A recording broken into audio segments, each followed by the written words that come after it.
lan ngay tontu ci ñi nga xam ni dañ la fal nga nekk maire Agnam dëkkuloo fa nga dëkk Ndakaaru fële ci assemblée nationale ñu fal la député nga bokk ci député yi nga xam ni ñoo fa gën a raar maanaam di leen fa gis assemblée nationale bariwul non lan nga non loolu c'est très important parce que mënuma la présenter en tant que député ak maire te duma aborder loolu waa Agnam bëgg nañ di gis seen maire di yeewandoo ak moom assemblée nationale bu ñu la fa falee baax na itam nga di fa feeñ di fa présent. merci beaucoup waaw merci Pape maa ngi lay wax ne commune des Agnam d'abord ak l'arrondissement des Agnam je suis maire d'une commune Agnam. Mais au niveau politique je travaille avec ay nobles personnes ñoo xam ne ñoo ma jiital seen combat politique commune de Oréfondé commune de Dabiya ñu booloo nekk am benn siège ci wàllu politique doxalin ñooñu ñëpp dama leen di gërëmawaale commune de Thilogne bokk ci arrondissement des Agnam di gërëm aussi département Matam bi yëpp les 10 maires et les 10 communes du département chef-lieu régional monsieur le maire Mamadou Diaw et tout l'ensemble des maires de la commune et l'ensemble des responsables politiques du département ak département de Kanel l'ensemble des maires et toutes les responsables. soo demul directement ci réponse bi day compliqué. waaw non c'est que may ma aussi bon ma posé question dinaa la may mais damay bañ maire commune des Agnam d'accord maire commune des Agnam waa Agnam dama leen di gërëm ndax 2009 nekkuma maire que président conseil rural mais maa jiite man maa nekkoon mandataire de Dekkal Ngor gagner cette commune haut la main on n'avait pas le pouvoir yàlla dogal nag en 2014 ma nekk tête de liste diriger la liste Benno Bokk Yaakaar suñ borom dogal ñu gagner encore ñu am 44 conseillers sur les 46 ñu dem ba la veille des élections ñu war a élire le maire premier maire de la commune des Agnam ma woo leen ñoom ñëpp ma leen ci démocratie lañ ne les 44 sur les 46 choisissez ñi nekk candidat léegi ci commune. c'est-à-dire xam nga nag Farba man. waxuma non attends mais laajuma mais dinaa la bàyyi nga mais bu laajuma la aussi naka nga def ba nekk maire nekk nga fa maire ba pare. mais non xam nga ne mais da nga may ñoo xam ne bu ma leen di delloo njukkal. waaw da nga may li tax ma delloo leen njukkal pas ci pal bi rek dafa am niñ ma fale loolu su ma ko leeralul mën naa am yow mi may posé boobu question nan laa def ak waa Agnam doo ko comprendre donc dama toog ak ñoom ñu nekk ay conseillers ni gor. munoo nekk maire te nekkoo conseil municipal man laaj leen les candidats ñoom ñëpp à l'unanimité tous les conseils municipaux yëpp nee leen ma yow yaay nekk maire choisissez le bureau qui vous accompagne le premier adjoint maire ak deuxième adjoint maire ça n'a pas été le choix des conseillers municipaux ni candidats ñi nekk tey les adjoints c'est mon choix ma ne leen léegi il faut ngeen wax dama ci amoon un conseil municipal qui est un ami d'enfance Khalidou Soare ne ma yaay nekk maire falal ñu encore les adjoints nit da ngay wax lu am. ah d'accord léegi teraanga boobu yëpp defal nañ la ko mais lan nga leen defal. premier adjoint au conseil non je vous en prie waaw premier adjoint bi ma def ko une dame. pour appliquer au moins la parité mais pas seulement dama xool ki ëpp résultat ci biir commune bi mu nekk un village qui s'appelle Toulel Thialé ñu jagle leen ko une dame qui s'appelle Abi Elimantoun. soo ko bëggee jàppoon nii li ñu bëgg wax yëpp duñ ko wax. bon d'accord ok te bu boobaa deuxième adjoint nekk mon ancien président conseil rural ki nekk sama pape sama doyen Souley Geladio Ba kooku nekk donc ñu am une bonne équipe donc waa Agnam wax dëgg yàlla. mais naka ngay xamee seen soxla naka ngay xamee seen ay doléances. non c'est que c'est vrai que conseil municipal moo koy gérer. mais aussi en tant que maire. mais ak cër boobu yëpp ñu la jox mais maire boo xam ne dafa jege population am mooy man. je suis jamais resté un mois sans aller chez moi bul fàtte ne ni ma fi amee kër sama soxna nekk fii noonu laa amee kër Agnam sama soxna nekk foofu et j'ai mes enfants samay doom ñi nga xam ne tey bu weesoo sama ñaari doom yi mag yi fi nekk di jàng sama yeneen doom yépp ñu ngi Fuuta fa la ñu jàng école dans les écoles publiques pour donner un bon exemple Pape man dama xam Agnam gëm ne waa Agnam laa te dama war a bokk ci ginnaaw président de la république moo jiite réew mi Macky Sall ma bokk si ñi nga xam ne ñoo war a changer doxalin Agnam te dañ na fal par rapport à l'espoir bu fekkee ne wax dëgg yàlla Agnam moom ci question bi nga ma laaj loolu rek mënoon na doy émission bi ndax fi ma bokk j'en suis trop fier bu ñu votelee ma nekk tête de liste bu leer majoritaire ma gagné un score boo xam ne histoire politique musul am lu toll noonu ci biir réew mi ba pare ñu fal ma maire sans ma demande sans que je suis candidat musuma nekk candidat à rien je dis haut et fort. léegi en contrepartie loolu ñu la defal lépp ci teraanga yow boo doon tënk sa sama bilan. ci tënk rek s'il vous plaît. damay bañ catu sama bopp. il faut comprendre ça damay bañ a catu sama bopp parce que li faut commencer am sama bilan la dama koy capitaliser dans ma commune mais loolu lépp boo buggee dégg-dégg c'est grâce au chef de l'État au président de la République Macky Sall dama bokk dans un système bokk dans un régime su ma amee doole yi ma am wala ma am mën a dem ci kenn wala mën a dem ci président de la République parce qu'il est président de la République dama demoon ca njëlbeen nee leen kaay leen ñu jàppale kii incha allah bu ñu ko jàppalee mu falu dinañu gis suñu bopp ci falom tey nag pour moom wax la man toog wax la sama bilan li ma fa def mën na am damay bàyyi ba nga tas ak waa añam ñoom ñu waxal la seen bopp mais wax dëgg yàlla li fa nekk ci wàllu infrastructure li fa nekk ci wàllu investissement yépp nag c'est grâce au régime d'accord merci beaucoup c'est grâce au régime c'est pas moi c'est grâce au président de la République d'accord tontu bi gàtt na c'est vrai que du ma ci gën a dugg sax parce que mën naa loolu de sawar naa ci loolu boo ci gënoon dugg moom man non problème naa ci sawar de li nga ma tontu ni ma boo gisee waa añam nga laaj leen waaw ak yow mii nekk journaliste. non mais da ngay def ay investigation demander waa Agnam le changement d'Agnam avant 2012 que Macky Sall accéder au pouvoir ak Agnam d'aujourd'hui en 2020. Il faut aller demander aux Agnamois boo fa demee guddi ngay mel ne bëccëg macha allah li fa nekk ci wàllu investissement du maa koy waxal sama bopp jàkka yi mag yi nga xam ne diine bi dama koo gëm ay mosquées yi nga xam ne macha allah ñu def ko foofu def ay école lépp loo xalaat ne lii sa budget moo ko def. waaw sama budget et j'ai des coopérations et bul fàtte ne je suis maire. et encore am na ci loo xam ne d'accord am na ay relations am ay xarit am loo xam ne aussi yàlla dënk na ma ko te ma ci am ma ci am fier di gërëm sumay waajur di gërëm président Macky Sall aussi. d'accord alors loolu li nga wax mooy dëgg émission mën na ci xaj ci Agnam xam naa ni. kese Agnam kese rek doy na ci faram-fàcceel. d'accord xam naa ni li ñu fa def ci wàllu yëpp. xëy na dinañ mës a am boobu occasion. léegi ñu ñëw ci assemblée nationale Farba Ngom d'abord nekk nga député à l'assemblée nationale même bu fekkente ni nee nga la nga xam ni lañ lay fay am na neen noo koy def mais ak lu mën a xew askan bi mënuñu la fal def la député nga bokk ci député à l'assemblée nationale. kenn du la fa gis askan bi ma fal. man askan bi dañoo dem élire mais bul fàtte toujours. Pape il faut c'est la énième fois ñu fi def émission. saa ñu toogee nga may poser ay questions da nga may laaj assemblée nationale di ma poser ay questions c'est ce qui est normal parce que là où je suis député là. maa ngi ci sama deuxième mandat xam nga lu tax suba la budget bi. commission yi am na demuloo ci commission yi. vote budget non dem ma ci commission yëpp mais am na commission yi ma dem. dem ma ci commission mais am na commission yi ma dem. dem ma ci commission yëpp nag mais am na commission yi ma dem mais pour ma wax la ne. Assemblée nationale damay député du peuple avant que peuple bi élire ma dañ may fal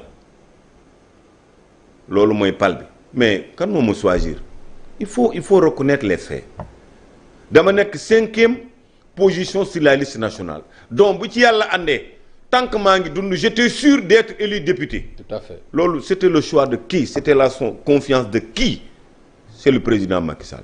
moo jiite Benno Bokk Yaakaar jiite parti Alliance pour la République moo jël yooyu fekkewuma ko yëguma tinuma laajuma loolu aussi coobaree boppam ak confiance bu mu am ci man nee ma dama lay def 5e position 12e législature j'étais 12e position tout de suite 13e législature mu yóbbu ma 5e position kooku xam ne amal naa ko njukkal nag. non mais dama koy gërëm. léegi Farba. donc léegi lan moo tax bu ñu la laajee lii nga bëgg a wax. xam nga damay leeral loo xam ne avant de devenir député un peuple tous les députés ñi ngay gis Farba Ngom ak kenn na ci yam il faut d'abord qu'on te choisisse suñu la tabbul ñu boole la ci nan nga mën a nekkee député Pape nga yow mi nekk journaliste da nga mën a yeewu rek ñu fal la député. il faut ñu tabbal la boole la ci liste nag. mais nga dem ci liste nationale muy bi gën a yomb. ba ci lam muy bi gën a yomb d'accord naa. muy bi gën a yomb mais nga dem ci boobu. attention. bu gën a yomb ci àdduna mooy liste nationale d'accord naa ci wàllu politique. mais si tu n'as pas la confiance du chef de l'État comment tu peux avoir 5e position sur la liste nationale parti bi nga xam ne majoritairement moo falu am majorité du peuple am majorité réew mi am majorité diaspora mu wóor ne la di nga nekk député ndax loolu tamit neexul moo gën a yomb mais moo gën a neex. léegi ba léegi tontuwuloo ma de ci sa absence à l'Assemblée nationale. non absence Assemblée nationale c'est vrai. am na peut-être xanaa bii. man xam nga man je suis cohérent. waaw man du ma ne biig bii bu bleu la may jéem a naan ne ñuul na wala dafa xaw a violet ki may déglu ci wàllu émission ku nekk di déglu Farba Ngom di wax xanaa nga sosal ma li ma def dama koy assumer.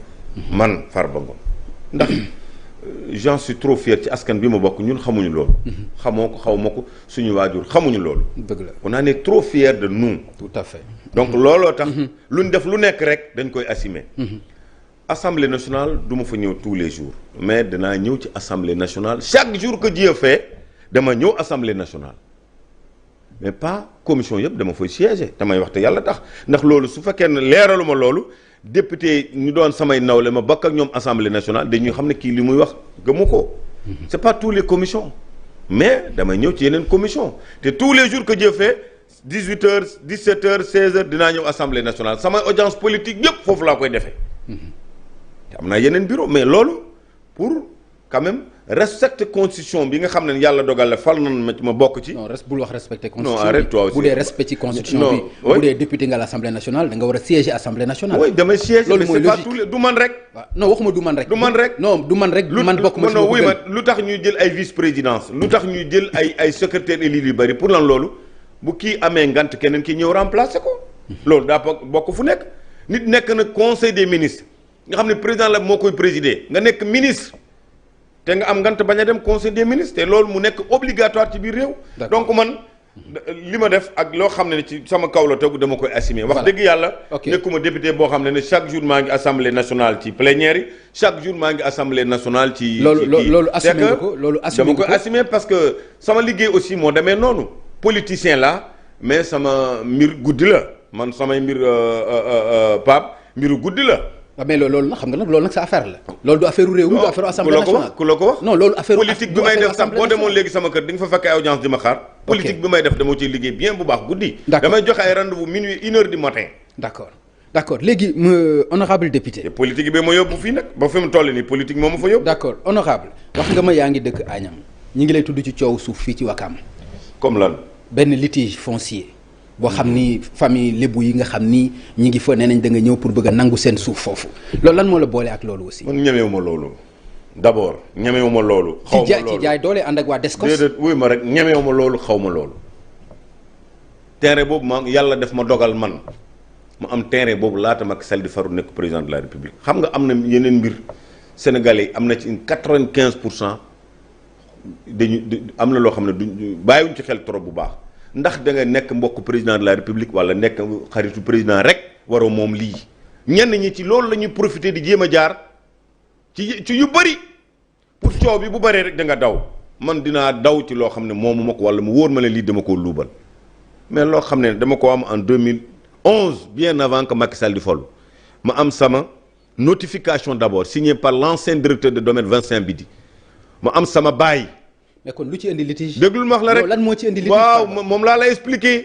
parce que xam nga man ñoom nee nañ 2008 la ñu am terrain bi. mais nan 2015 la ñu def seen ay kayit man bëgg naa rek benn affaire. 2015 seen ay kayit yi ak ñoom ci lu leer am nañu terrain bi 2008 2015. nañu génnee seen baay génnee seen état de droit réel bu ñu génnee seen baay état de droit réel commencé naa ko valider terrain bi ak kër gi yëpp ma bàyyi leen ko maa ko wax bu ñu génnee seen baay bi ñu moomal seen bopp génnee seen état de droit réel terrain bi laay jël may leen ko.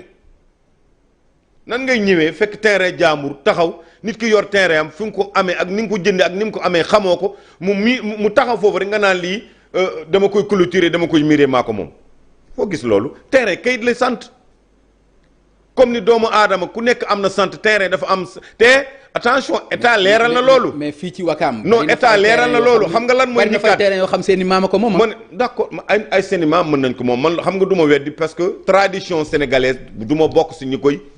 suul ndax man ci tradition laa bokk du ma bokk suñu koy suul mais même s'il y a la tradition y a l'état tradition dafa am yoon am wala bu dégg-dégg bu fekkee ne génne nañu bàyyi ñu génne état de droit réel dama jaar sama bàyyi am sama notification am sama état de droit réel jógee foofu dem demande d'autorisation de construire service domaine jox seen avis service cadastre service urbanisme ma pare yóbbuwaat ko ci maire yu Wakaam signé ma yóbbuwaat ko ci sous-préfet bu des Almadies approuvé waay man jaar naa ci yoon pour mën a tabax sama terrain. léegi nag ñoom dafa am loo wax da nga ne bu ñu génnee seen droit réel ak seen baay nga jox leen terrain bi. demain matin ci télévision laa ko wax TFM bu ñu génnee seen baay subo génnee seen état de droit réel subo araamal naa kër gi. d'accord maa ko wax. d'accord te loolu malgré nga nekk ci yooyu manque de puissance ba pare nga naan da ngay dem yoon sénégalais dama respecte justice Sénégal man dama gëm ne ce qu'ils ont en train de faire